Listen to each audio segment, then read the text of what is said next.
Hello everyone, and welcome to my Demon Hunter Duo Greater Rift Guide, or Greater Rift 34 and below. To begin with, I'll go through my skills and my passives, which were Cluster Arrow with Maelstrom, Bolt with Tumble, Elemental Arrow with Frost Arrow, Companion with Wolf Companion, Sentry with Spitfire Turret, Multi-Shot with Arsenal, and then passives were Ballistics, Cull the Weak, Perfectionist, and Awareness. Paragon points were 15% movement speed, then straight vitality, then crit hit damage, attack speed, and crit hit chance. Then we've got resist all, armor, then life 1 hit, cooldown reduction, and some area damage because Gold Bind is useless in Greater Rifts. All of these complement the Marauder 6-piece bonus, build.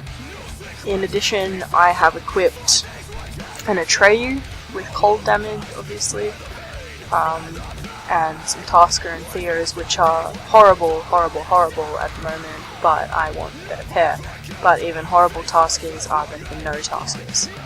So, to preface this, I've been playing my Demon Hunter since Diablo was released, or Diablo 3 even, and obviously there's been some pretty huge changes with the Marauder 6-piece and how you play a Demon Hunter. Dre and I both thought that this would be a really easy kind of AFK hide build, but as it turns out, it's a lot more work than that.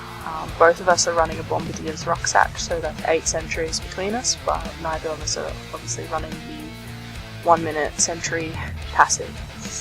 So, as I said, we really did think that this was kind of an AFK build, and both of us began by running entangling shots instead of Volt, and quickly found out how silly that was. These barracks areas that we're in right now are absolutely amazing for Demon Hunters at the moment because in Greater Rift 34 I have 9 million toughness and Dre is running with about 13 million toughness. Everything can one-shot me and nearly one-shot him. So we really need to be careful. And especially with our placements and where we're going to line of sight and everything else like that. These walls are definitely something to be used to your advantage, and Vault allows you to tumble through everything.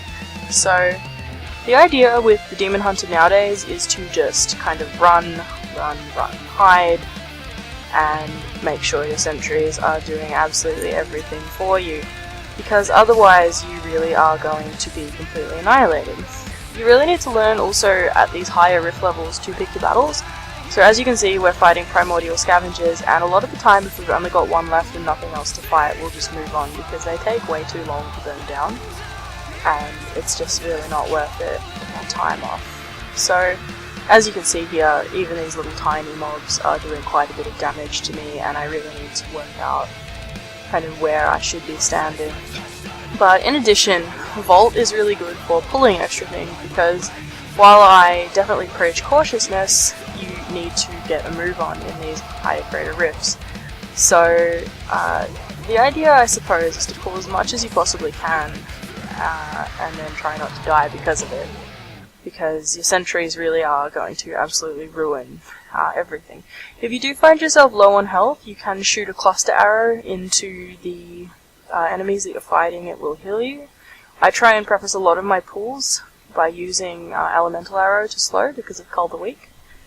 And any of your gear with cold damage or fire damage attached to it is a definite upgrade. In terms of your stats, I have aimed for approximately 50% crit hit chance, a little bit higher, and I think my crit hit damage is somewhere between 300 and 400% at the moment. I'm also, the gems I'm running currently are the gem of, I can't even say the word, Toxin, at level 31, and the Enforcer gem for my pets, which is currently about level 37. So those are, I suppose, the ones that I decided were best for me at the moment. There isn't really much else that I could find that was equally as effective, because honestly your pets and at the moment your sentries are affected by those particular gems. Your pets and your sentries will both apply the poison from the Toxin gem, which is very, very useful because at 25 and above it does a 10% damage increase from all sources. So if one of you is running that, if you're doing this not solo, it's very, very helpful. Other than that, there isn't a great deal of, I guess, mechanics you need to be aware of, other than you need to keep avoiding them. You can tumble out of frozen while it's ticking on you before it actually, I guess, freezes, which allows you to move away without taking damage, because as you get in higher rifts, those things tick really hard. So tumble is a great escape mechanism. You're going to want to line of sight jailer whenever you can, because it will one-shot you even if you could tumble out of it. And I guess work your way through the rift as quickly as you feel you can. You'll very, very quickly learn how much you think you can take. As you can see there, I didn't tumble away fast enough and paid price. But I skipped forward to the Rift Guardian at this point, just because you guys don't need to see 12-ish minutes of footage. And as you can tell, we got Blighter here, and that was scary for me, but there wasn't really much I could do about it, obviously. But as I mentioned earlier, these barracks are really, really, really great for demon hunters. They allow you to line of sight while you're still close to your turrets, because if you move too far away from them, they will not shoot anymore, whilst staying safe. Blighter isn't the most difficult Rift Guardian we could have gotten. The ones that teleport are a lot more scary, but apart from that, there isn't much to note. You just want to keep alternating your companion proc, which activates every single one of your pet's abilities, thus you get a 30% damage increase from your wolf companion. Dre and I were alternating these. We had a little bit of downtime obviously between them, and sometimes we weren't always close enough to one another to proc it, but we were rolling, I guess, to each other to proc it, just because that damage increase really does make a huge difference.